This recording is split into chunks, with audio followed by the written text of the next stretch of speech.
Welcome back. Now, going car shopping anytime soon? Well, with gas prices being unpredictable and these latest taxes that might be levied on us, fuel efficiency might rank high on your list, or it should do anyway. Let me help you out with that. Here's my little list of the top 5 fuel-efficient cars. This is a personal list, something that I put together, and, well, I'm going to start with my own vehicle.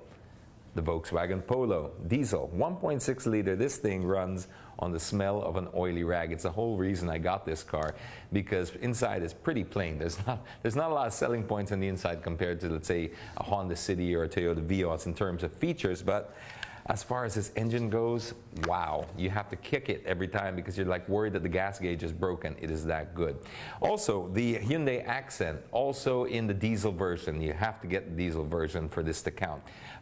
Very, very fuel efficient car. But one thing I'll say about this is they are very fuel efficient, but sometimes, in the case of the Accent at least, I haven't really felt it yet with the Polo, the maintenance cost can be a little higher than the gasoline. So you're going to have to work out that spread to see whether it actually works out at the end of the day. You have to sort of average out. But at the pump, I can tell you it is an incredibly fuel-efficient vehicle.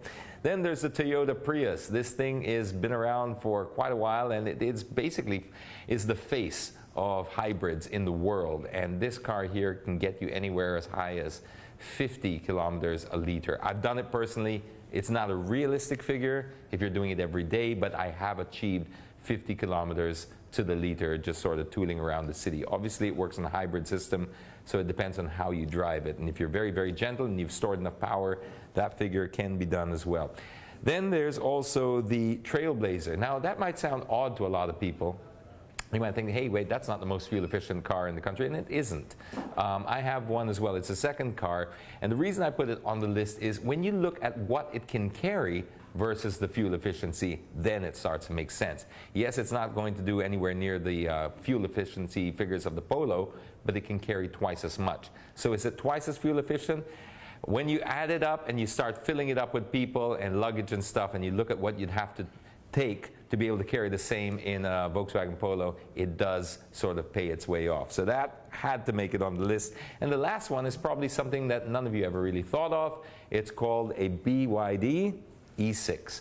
I tried this little baby out last year, somewhere around the mid of the year, and it was phenomenal. How much fuel does it use? None. It's a pure electric car, and it is really, really amazing. I mean, it's like the Tesla of Asia, and it was quite an interesting drive, I have to say. So if it's fuel efficiency that you're really sensitive to, that's definitely the car to get. I don't know about maintenance. I didn't own it. I just test drove it. It was powerful, very, very fast, and it doesn't use any fuel.